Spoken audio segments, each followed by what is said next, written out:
Bonjour, bienvenue dans la Minute Reiki. Aujourd'hui, je viens te parler d'un truc que je viens de voir passer en publicité et c'est vraiment dommage.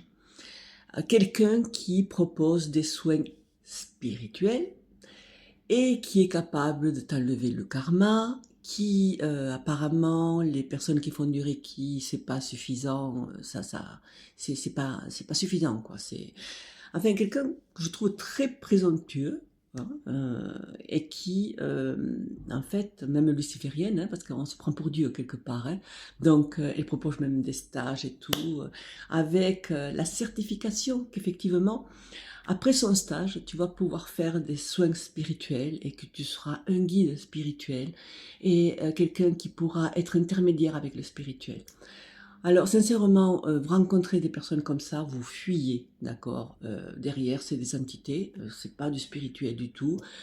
On se prend pas pour Dieu. Le karma, il est ce qu'il est. Si on est venu avec, c'est que quelque part, on doit l'accomplir et on doit apprendre par rapport à ça. La meilleure façon de faire, c'est ou bien on fait une psychothérapie qui est très bien, ça permet de se connaître et justement de croire que ce qui était peut-être karmique n'était pas karmique, c'était juste des problèmes qu'on avait et que justement une personne compétente va pouvoir nous aider à régler tout ça, ou bien la prière et la méditation.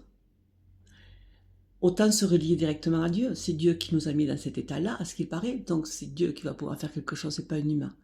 Et si un humain peut faire quelque chose à ce niveau-là, ça veut dire que c'est pas déjà lui qui décide, d'accord? C'est déjà le côté, la partie divine qui décide d'agir ou pas. C'est pas la personne, c'est pas l'humain.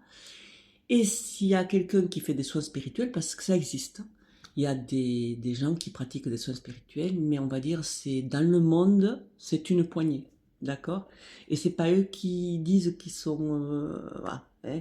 Ils ont été choisis spécialement, spécifiquement. Pourquoi? Parce qu'ils ont une qualité d'âme, une qualité spirituelle qui fait que l'énergie divine peut passer à travers eux et faire quelque chose. Moi, sincèrement, quand je vois la personne qui propose ses soins spirituels, je ne vois aucune lumière en elle. Alors le problème, c'est que ces personnes-là, peut-être ça peut partir d'un bon sentiment, je ne dis pas le contraire. Ça part d'un bon sentiment, mais c'est du New Age à fond. La personne, effectivement, le problème, c'est qu'elle va donner des illusions à d'autres personnes et c'est une impasse, hein. On passera pas, on n'arrivera pas à aller vers le divin par là, d'accord? Donc, restons dans la tradition, hein, prière, méditation, si on veut quelque chose.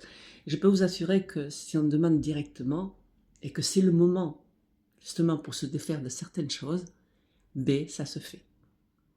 On n'a pas besoin de quelqu'un d'autre. Je dis parce que j'ai expérimenté, d'accord? Mais pour ça, c'est que c'est le bon moment et que effectivement, on a compris certaines choses et que là, lorsqu'on demande directement, ça se fait. Il y a des choses qui s'évacuent. Donc, revenez à ce qui est traditionnel, laissez le New Age de côté et ne croyez surtout pas que le fait de faire des soins spirituels, ça va faire quelque chose. Au contraire, on risque de tomber sur des entités, ça risque d'être dangereux et on risque d'avoir des problèmes psychologiques. Alors, c'est sûr, il y a des personnes qui vont dire, mais ça marche. Mais bien sûr que ça marche parce que c'est de l'auto-hypnose quelque part, hein, tout simplement. Bon, je vous laisse là. Allez, à une prochaine.